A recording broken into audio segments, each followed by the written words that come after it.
What's up, everybody? Welcome back to another episode, another edition of the PHDJ podcast with your hosts, Joe Bunn and my man, Mike Walter. Mike Walter. There How are you, is. Joe? What's up, bro?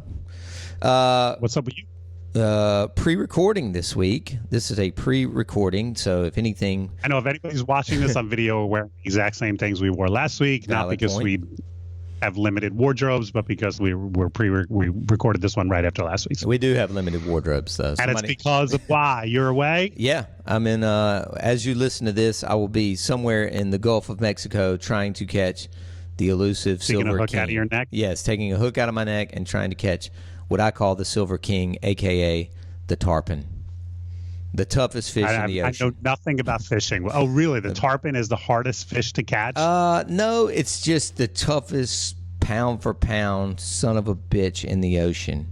And he's really? Yeah, he's badass. Because I've caught Marlin, and even though the Marlin are like in the 700-800 pound, and this is more like 150 pound category, you know, something like that. 150. Okay. So you pulled one in the past or not? Yes. And they come out of the water, okay. You know, they'll breach the water like that to try and shake the hook. They'll go straight vertical, and wow, yeah, they're badass. So who's this trip is with your dad? The whole Bunn squad. Wow. Ainsley, mom, my dad, my sister from Montana, and her husband. So the whole team. No kids. I repeat, no kids. They are still in school. So where are the kids? My mother-in-law's in town. That was why I failed to do my homework last night for the podcast. No worries. Oh, so Ainsley, does Ainsley go out on the boat now? Yeah. You guys? Yeah. She goes out. She's having some shoulder issues, so I don't think she's going to try and catch a 150-pound fish this time. She has in the past. She has tried, or she has. Wow. She can get it to the boat. I mean, it hurt her, but I think she did it. Yeah, see, I know nothing about that. That is a struggle. I guess 150 pounds reeling it in is hard, huh? It's just, man. If you're standing up, I mean, you have like a belt around your waist with almost like a cup, you know, to hold the butt of the rod, so you're not like putting it into your stomach, but that's it. Whereas like a marlin fish, you know, like a sailfish, if you see those boats, those boats are, you know, 100 foot, and they have the big chair on the back. So you have the big fighting chair, and the rod is in the chair. This is you're standing up, the boat's rocking, and you're basically being dragged around by a fish bigger than you are. It's fun, man. And you're inshore. I don't like to go offshore because I get sick. So, you know, the beauty of fishing in the Gulf is I can see the beach right there. If I feel like shit, just drop me off. So I don't. You get seasick? Yeah, and I know that. Well, sounds as much crazy. as you boat, I wouldn't. See, I get seasick a lot, but I don't go out on boats, so I wouldn't have guessed that. It's weird, man. It's a curse. It's a curse. Yeah, I would imagine because you love it so much. I do. See, I don't really care because I don't miss it. Right. Like, I stay. The few times I've been on a small, I don't care about fishing, and then the few times, anyway, I'm sure this is not. Yeah. Anyway, people who have tuned in, they're like, DJ stuff. What are you guys talking about? Is this fishing podcast? Let's get into it. No, I'm just kidding. Yeah, all right. I guess so. Anyway, have a great trip. Yeah, man. Enjoy yourself. Yeah. Hope you come back with a big one. Big one, and no sun on my face. All right, so let's talk a little bit today, Mike. And I think we've probably touched on this in an episode past, but as you get into the 122nd or so episode, we're going to have to start repeating topics. There may be some overlap. I want to talk about, and the reason I bring this up is because we recently booked something. I want to talk about incentivizing your staff. Now, Now, I don't want all the single operator owners to all of a sudden flip off the podcast and be like, well, this doesn't apply to me. I mean, I think eventually, whether it's an intern or an office helper or somebody within your organization, you're going to eventually hire somebody. So I just want to talk a little bit in this episode about incentivizing, besides money, your staff. And again, when I say staff, it could be the photo booth manager, or it can be an office helper, it can be your wife that does the books, it can be your DJs. And I want to start with kind of just some of the things that we do here, Mike, and then kind of ask you. I know we kind of cross over a little bit on some of these things. Let's start with reviews, because I still bow to the elite entertainment squad and Mike in particular for putting together a system, really, not even a system, but just doing such a good job that they do what we know about wedding wires. They're in the upper 1%, probably 0.5% of all wedding wire reviews ever. What is it now, Mike? A couple thousand? We are closing in on 1,900. Okay, perfect. So almost 2,000 reviews. I think we're more around 1,100, which still I'm super proud of. But talk a little bit about, Mike, not necessarily getting the review, but don't you do some sort of incentive for getting a 5-star? Yeah, so we do. And I basically just gave out the bonuses. It's $50, but I doubled that for somebody this year who beat me. So the whole goal is, if you get 50% of your wedding clients to offer you a review, you get a $50 bonus. Now, which doesn't sound like a ton of that's annually, so that's over the course of a year. So we had a meeting, which I'm going to talk about in this podcast, but I should call it more of a get together Monday night, which by the time this drops will mean a week and a half ago, and I gave out the $50 bonuses. And then for the first time since I implemented this, somebody beat me percentage wise. Jay Thompson had like 3% more than I did, and it was maddening, because if I had one more wedding wire review, I would have beaten him. But so I doubled his 50 to 100 and congratulated him. First time anyone's ever beaten me in that. So that's the incentive that we give. So $50 over the course of a year is obviously not life-changing or earth-shattering money, but to me, it's more about the competition of, can you hit the 50% mark? And then also in this situation, can you beat me?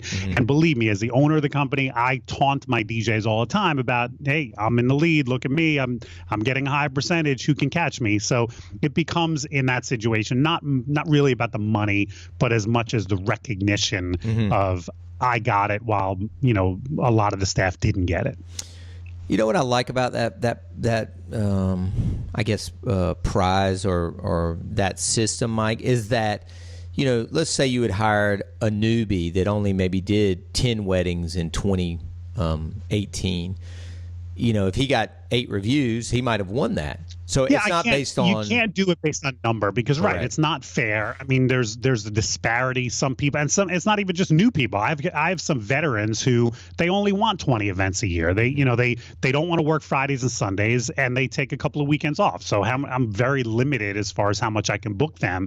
If somebody does 22 events in a year compared to my 60 weddings, there's no way, even if they got every single one of if they got 100%, they wouldn't get my number. So to me, it has to be about percentage of weddings. And that's why, when a single op says to me, oh, you have 1,800 reviews, I've only got, 400. I'm like, that doesn't matter. What percent? If you did 60 weddings last year and you got 40 reviews, that's amazing. That's a better percentage than, we got 260 reviews last year as a company. Compared to how many weddings we did, that's, your percentage beat mine. So it has to be about percentage.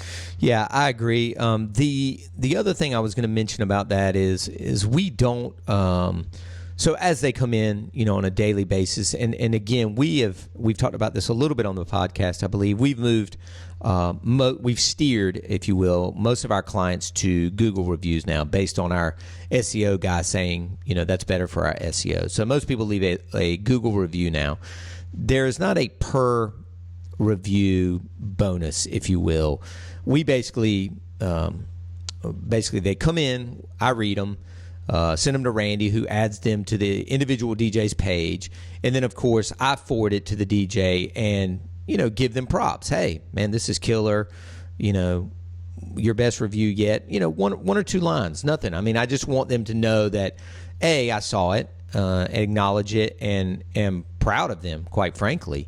Joe, I think I've asked you this question, but I forget. Do you have a closed Facebook group for your staff, or any other way that they can communicate?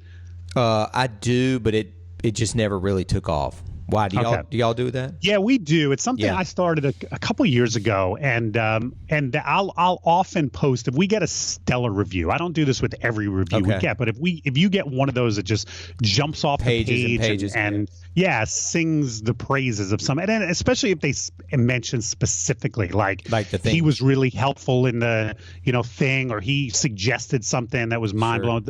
I will not only, like you said, they all get posted to the individual DJ page. I think that's something you guys learned from me, because I talk about that at the workshop, and it's the best way to to basically narrow down the reviews to each specific DJ. But then I'll post it in that Facebook group, and it's just a way to get public acknowledgement. I learned that lesson years and years ago. I was dating a woman, and I sent her flowers to her apartment, and she called me up and she was like, "Hey, thanks." And I could tell she wasn't like thrilled about it. And I'm like, stoked, right? do you not, I'm sorry, do you not like flowers? And she goes, no, she said, if you're going to send somebody flowers, if you're going to send a woman flowers, send them to her office. And I was like, oh, but you know what? And listen, in a way that was kind of like, what a bitch to say that, but it was a great lesson for me to learn. It's one thing to acknowledge something. Most people want it acknowledged publicly. Hyped up. So sending a DJ a review between you and him and saying, hey, thumbs up, great job, is good. But posting it in a public forum, and that's where, I'm saying it's a closed Facebook group, so it's not really a public forum, but it's a forum where his peers 15, can 16 see it. of us, right? Yeah, and and even if they make jokes about it, and that's one of the things I like about our Facebook page. It is a lot of jokes. It's a lot of ball busting and this and that. And I'll often lead that. Like I'll put up, I told you I go through all the photos from past weddings. If I get a silly one of my DJs or something, I'll put it in there with just the typical caption this. And then the responses will be hilarious. We all have thick skin and nobody gets offended. But that's a great way to acknowledge somebody, but do it publicly. Just a suggestion. Yep, I love that. I got to reignite that. I actually just made a note while you were talking about that to kind of bring that back for the next meeting to get people active again. So going along the what Mike just said, what we do at the beginning of every meeting, and now I think what we're doing. We used to do every month, and now we do every other month. We have our staff meeting, if you will. So all the DJs here kind of packed into that back room and in the office. And I always start with, and again, this was probably one of Mike's things, you always start with something positive. I mean, I think it's just a life thing. If you're going to have a meeting or a phone call, you always start with something positive. So we always start with the employee of the month, or the DJ of the month, I call it. And even though, let's say the first quarter, I mean, we didn't do a ton of weddings in January and February. It was probably Randy and a couple other people working. And so he probably did get the most reviews that month, but I still probably would have gone, even if I had not gotten a great review for one of my DJs, I can look back at something else that I could pull to get a DJ of the month, right? So who stepped up and did the blah, blah, blah wedding shows for no money? Right. Or who did the cancer walk? And the winner, that's basically, if you're going to do that. And P.S., I stopped doing that a number of years ago. I used to do DJ of the month and also DJ of the year. I just stopped doing it because I found there were too many hurt feelings. Like, why did he win? Yeah, so I just stopped. But that doesn't mean I don't acknowledge. I don't give out an award, but I acknowledge specific things. So yeah, I mean, at these meetings, we'll talk about, hey, we did 3 shows last week, and I'll have 4 people stand. These 4 guys were at all 3. Nice. Last month, you know what I mean? So I don't showcases. Yeah. So I don't give out awards, but I do acknowledge achievements and efforts. Yeah, and we do. And I'll usually do a $25. I used to do iTunes cards, but nobody really uses that anymore because we have so many record subscription pools. So sometimes I'll say, what do you want? And they'll be like, oh, how about an Amazon card or Target card? So I'll still do gift cards for the DJ of the month. The only time I did the cash thing, and I'm assuming that was a cash thing you did, where you did the bonus thing at the end of the year, Mike. The $50 it's literally a 50. Yeah. Okay. So the only time that I recall this, and I've told this story before, and it worked really, really well, was I was going to Wedding Wire World in DC about 2 years ago, and I had this little short presentation about getting reviews, and I think we were at 956. And I was like, I want to walk in there and say we have 1,000 reviews. We need 44. Oh, right.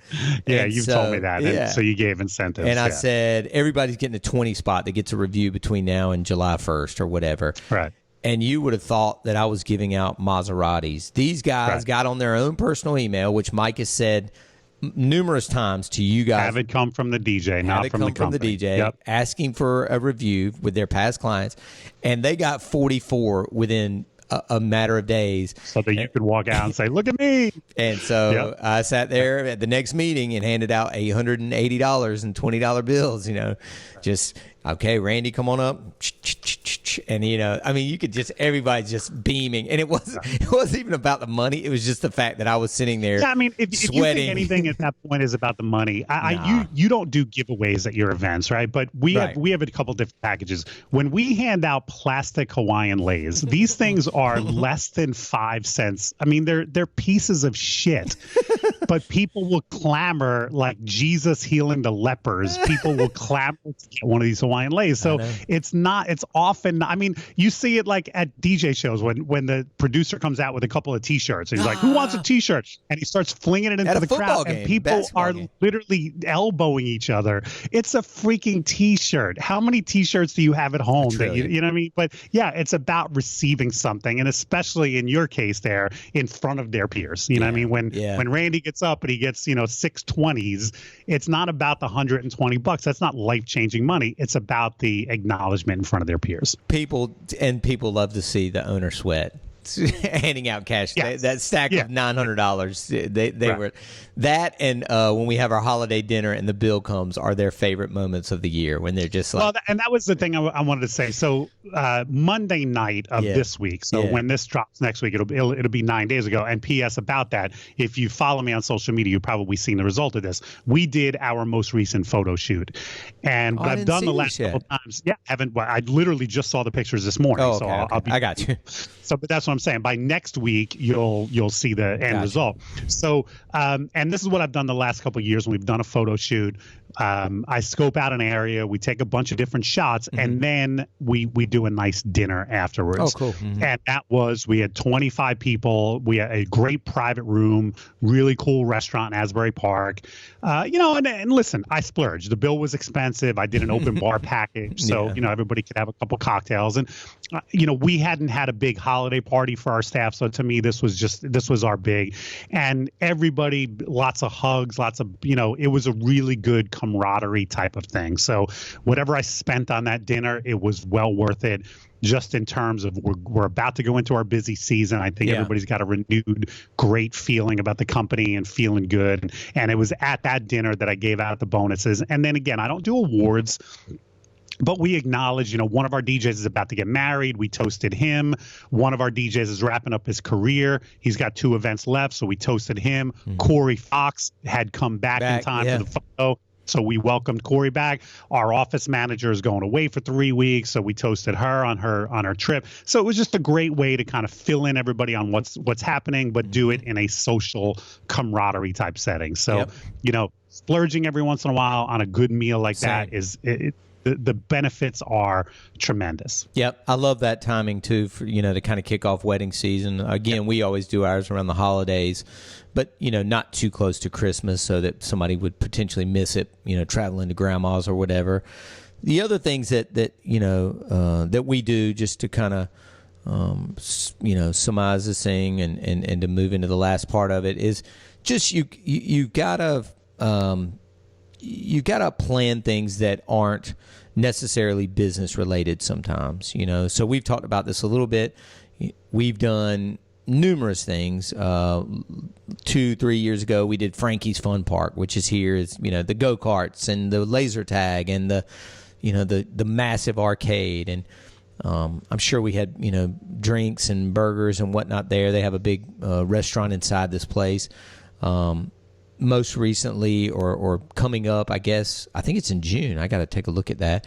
You know, we're going to see the Durham Bulls play, which is our, I guess, AA team. I don't know much about baseball, but so we kind of have a box, and they'll put. Well, baseball is a great sport because it's a social thing. That's to me, right. it's like golf. Like I don't play golf, but I'll go out every once in a while with a bunch of dudes because it's fun. Yep. And baseball's the same way. You don't have to be locked in on the game. You can, we've done. It's funny. I haven't done that as much recently, but it's more about the age of my staff. My guys are a lot older than they used to be. Most of them have families. Right. For them, giving up a night sometimes is more of a sacrifice. But I mean, you're reminding me that years and years ago, man, I used to do a Six Flags, the Great Adventure theme park. We've done the laser tag. I remember with the laser tag, they give you a printout of who got shot the most. Yes. Dude, I was off everybody tried to shoot the balls. You know what I mean? Like I had 1,000 hits and the next closest was like 200. 400, right. It was something like that. I was like, well, this isn't fair. But yeah, I mean, especially if you have a younger crew and your staff is not married with children, I think these types of outings are tremendous. Yeah, I do too. I really do. And it even reminded me more so at Midwest DJs Live. Glenn Rouse did a presentation just about business in general, but he also showed his staff, and it looked like 2-3 plus years in a row they've been to a water park.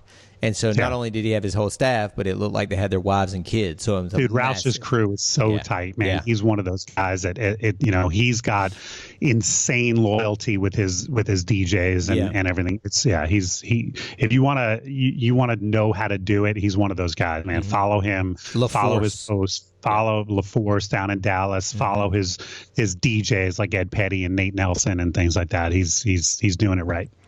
So again, I encourage you to plan things that aren't always so business related, to make that relationship with your staff, to, again, like Mike always says, have something on the calendar that they're looking forward to, so maybe again, like Mike said, my guys are older. They do have kids, or most of them. I do have some young guys finally, coming on board, but I planned this baseball game 2 months in advance. Could have been as soon as I saw the schedule or as soon as the thing came out. Randy hit me up and he said, hey, man, everybody had fun last year. Let's get that party bus and let's go to Durham and watch the Bulls play again. And so we got the box. We got, drink tickets for everybody. I mean, food's included, and we'll have a great time. We'll drink on the way up there and take the party bus, and then nobody's got to drive back, and hopefully people are sober enough when they get back here to make it to the house. If not, they can Uber on the bus ride on. They can always Uber. Anyway, I highly encourage that. Mike, anything else you want to add? Just incentives for anybody that works for Elite. Well, I don't know if this is an incentive, but I remember years ago when you brought me down to do the consulting with you. One of the things you talked about was on Mondays. Mondays were such a busy day for you. Yeah. And I forget exactly how you said it. And then I get interrupted all the time with my DJs coming in to pick up their paycheck. Yeah. And I said to you, Joe, reverse that. I said, take everything you do on Monday, put it to Tuesday, and spend Monday afternoon ready for your DJs to come in, giving somebody the time of day. And sometimes that just means 5 or 10 minutes, especially DJs the day after the weekend is over. We all want to tell our war stories. And if you're in the middle of something and your DJ comes in and picks up a paycheck and you're just like, here it is, sorry, I can't talk right now, you're missing an opportunity. And you should share in that too. I mean, most of us, if we worked on the weekend, we probably have a couple of fun war stories as well. I don't know if that falls under incentive or just bonding time or whatever, but I think these are all very important things that we do with our crew. Just lending them an ear to listen, and maybe you can put it. Sometimes it was a problem that you can help advise them on how to handle it, but a lot of times it's just they want to tell you the funniest thing that happened at their events that weekend, and I encourage you to give them the time of day to do it. I agree, and I did change that, but then we went to direct deposit and nobody came in anymore. So. Yeah, I've never done the direct deposit. Really? I still like I mean, I only have a handful of guys that pick up their checks anyway. Yeah. But when those DJs do come in, I want to be be there. I want to hear the stories. And not only that, I mean, I've got two guys in the office, Dominic and Chris, true, and that's usually their usually Dominic, first thing he comes in Monday morning. How was your weekend? How was your weekend? And we've got 15 minutes. minutes of telling our stories. Back and forth, yeah. Yeah. Well, guys, that's pretty much an episode wrap on this, I'd say, Mike. Again, everybody, thank you guys so much for listening. As always, we want to hear your comments. We will circle back on the what was the thing I was supposed to watch, Mike? That is going to come up in a future episode. A Call to Courage. Please watch it. Courage. Yes, I think it's well worth. I've got some notes about things we're going to discuss. So anyway, if you guys have particular things you want us to talk about, please leave it in the comments on Facebook when we post these SoundCloud. By the way, links. I think Ainsley might enjoy that. So it's not something you have to watch on your own. You can watch it with her. I probably should have done that last night as my homework, but again, it's all good. I was asking Joe, does everybody remember that song, or am I the only one? No, I did remember it, but that was after his big his big album, right?